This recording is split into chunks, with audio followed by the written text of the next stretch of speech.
Genesis. Introduction. Much of what I have to say in my commentary about the details of the narrative presupposes that Genesis is a coherent book, and what we moderns would think of as a work of literature. But as many readers may be aware, 2 centuries of biblical scholarship have generally assumed that Genesis, and indeed each of the 5 books of Moses, as well as most other biblical texts, is not strictly speaking a book, but rather an accretion of sundry traditions, shot through with disjunctions and contradictions, and accumulated in an uneven editorial process over several centuries. There are knotty issues of the dating and the evolution of the text that have been debated by generations of scholars that I shall not pretend to resolve. But I do think that the historical and textual criticism of the Bible is not so damaging to a literary reading of the text as is often assumed. The biblical conception of a book was clearly far more open-ended than any current notion in our own culture with its assumptions of known authorship and legal copyright. The very difference in the technology of bookmarking is emblematic. For us, a book is a printed object boxed in between 2 covers, with title and author emblazoned on the front cover and the year of publication indicated on the copyright page. The biblical term that comes closest to book is sefer. Etymologically, it means something recounted, but its primary sense is scroll, and it can refer to anything written on a scroll, a letter, a relatively brief unit within a longer composition, or a book more or less in our sense. A scroll is not a text shut in between covers, and additional swaths of scroll can be stitched onto it, which seems to have been a very common biblical practice. A book in the biblical sphere was assumed to be a product of anonymous tradition. The only ones in the biblical corpus that stipulate the names of their authors in superscriptions at the beginning are the prophetic books, but even in this case, later prophecies by different prophet poets could be tacked onto the earlier scrolls. And the earlier scrolls perhaps might even be edited to fit better into a continuous book with the later accretions. Let me say just a few words about the different strands that are detectable in Genesis, Exodus, and Numbers, and then I shall explain why I make very little of them in my commentary. Since well back into the 19th century, it has been the consensus of biblical scholarship that Genesis, together with 2 of the next 3 books of the Pentateuch, is woven together from 3 distinct literary sources or documents. The Yahwistic document, spelled with an initial capital J in a German and hence designated J, the Elohistic document E, and the priestly document P. Most scholars have concluded that J and E are considerably earlier than P, which could be as late as the 6th century BCE, the period after the return from the Babylonian exile. According to one older view, J would be a product of the 10th century BCE, early in the Davidic dynasty, and E perhaps a century later, though many would make both at least several generations later. Another common position is that J and E are roughly contemporary, the latter having been composed in the northern kingdom, Israel, the former in the southern kingdom, Judah. Scholars identify the different sources on the basis of different names used for the deity, emblematically YHWH in J and Elohim in E, on the basis of certain stylistic features and by virtue of what are claimed to be different ideological and historical assumptions. It is generally thought that the 3 sources were redacted into a single text quite early in the period of the return to Zion, probably in priestly circles. This rapid summary may make matters sound pat, but in fact, all the details of the documentary hypothesis are continually and often quite vehemently debated. There are strong differences of opinion about the dating of the various sources, especially J and E. Serious questions have been raised as to whether either J or E is the work of a single writer or school, and Various scholars have contended that in fact there is a J1, J2, J3, and so forth. Enormous energy has been invested in discriminating the precise boundaries between one document and the next, but disagreement on minute identifications continues to abound. One scholar will break down a particular text into an alternation between J and E, with an occasional conflation of the two, perhaps a brief intrusion from P, seeking to refine the documentary categories phrase by phrase, while another will call the whole passage an authentic production of J. I should add that efforts to distinguish between J and E on stylistic grounds have been quite unconvincing. It is small wonder that the documentary hypothesis, whatever its general validity, has begun to look as though it has reached a point of diminishing returns, and many younger scholars, showing signs of restlessness with source criticism, have been exploring other approaches, literary, anthropological, sociological, and so forth, to the Bible. The informing assumption of my translation and commentary is that the edited version of Genesis, the so called redacted text, which has come down to us, though not without certain limited contradictions and disparate elements, has powerful coherence as a literary work, and that this coherence is above all what we need to address as readers. One need not claim that Genesis is a unitary artwork, like, say, a novel by Henry James, in order to grant it integrity as a book. There are other instances of works of art that evolve over the centuries, like the cathedrals of medieval Europe, and are the product of many hands, involving an elaborate process of editing, like some of the greatest Hollywood films. From where we stand, it is difficult to know to what extent the biblical redactors felt free to modify or reshape their inherited sources, and to what extent they felt obliged to reproduce them integrally, permitting themselves only an occasional editorial bridge or brief gloss. What seems quite clear, however, is that the redactors had a strong and often subtle sense of thematic and narrative purposefulness in the way they wove together the inherited literary strands, and the notion of some scholars that they were actuated by a mechanical compulsion to incorporate old traditions at all costs is not sustained by a scrutiny of the text, with only a few marginal exceptions. It is quite apparent that a concept of composite artistry, of literary composition through a collage of textual materials, was generally assumed to be normal procedure in ancient Israelite culture. The technique of collage could come into play at two stages. A writer, in the first instance, might feel free to introduce into his own narrative, as an integral textual unit, a genealogy, an etiological tale, an ethnographic table, or a vestige of a mythological story, or perhaps to recreate one of the aforementioned without an explicit textual source. Then the redactor, in shaping the final version of the text, could place disparate textual materials at junctures that would give the completed text the thematic definition or the large formal punctuation he sought. I am deeply convinced that conventional biblical scholarship has been trigger happy in using the arsenal of text critical categories, proclaiming contradiction wherever there is the slightest internal tension in the text, seeing every repetition as evidence of a duplication of sources, everywhere tuning into the static of transmission, not to the complex music of the redacted story. The reader will consequently discover that this commentary refers only occasionally and obliquely to the source analysis of Genesis. For even where such analysis may be convincing, it seems to me a good deal less interesting than the subtle workings of the literary whole represented by the redact text. As an attentive reader of other works of narrative literature, I have kept in mind that there are many kinds of ambiguity and contradiction, and abundant varieties of repetition that are entirely purposeful, and that are essential features of the distinctive vehicle of literary experience. I have constantly sought, in both the translation and the commentary, to make this biblical text accessible as a book to be read, which is surely what was intended by its authors and redactors.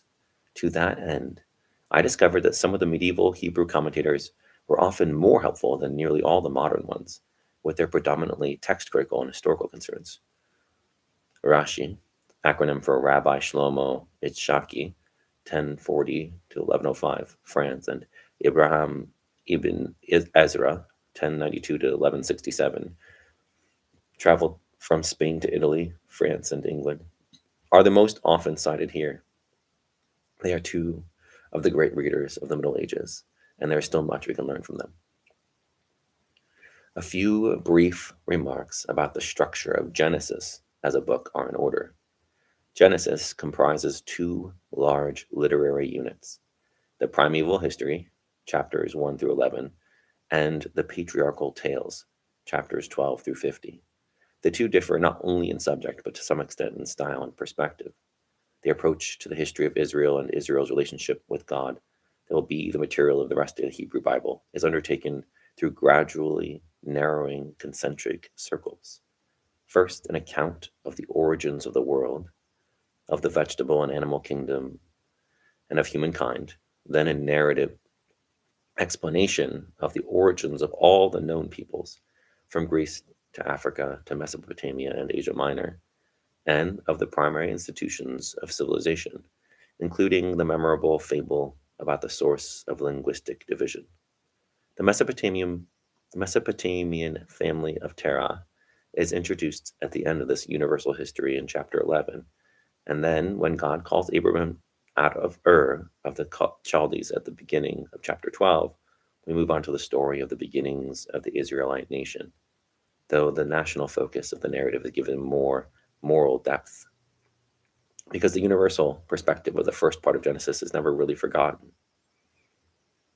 Some critics have plausibly imagined this whole large process of biblical literature as a divine experiment with the quirky and unpredictable stuff of human freedom, an experiment plagued by repeated failure and dedicated to renewed attempts.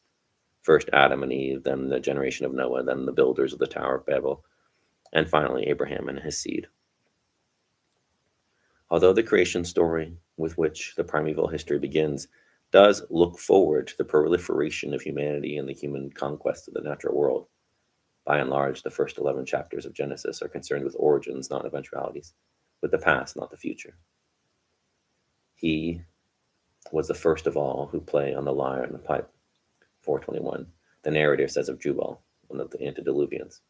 The literal phrasing of the Hebrew here, as in a series of analogous verses, is he was the father of. That idiom is emblematic of primeval history, which is really a record of the archetypal fathers, a genealogy of human institutions and of ethnic and linguistic identity.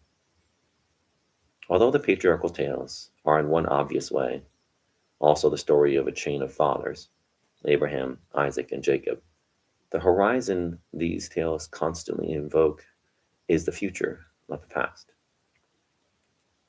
God repeatedly tells Abraham what he intends to do with and for the offspring of Abraham in time to come, both in the impending near future of Egyptian enslavement and in the long-term future of national greatness. It is perfectly apt that the patriarchal tales should conclude with Jacob's deathbed poem envisaging the destiny of the future tribes of Israel, which he prefaces with the words, "Gather round, that I may tell you what shall befall you in the days to come."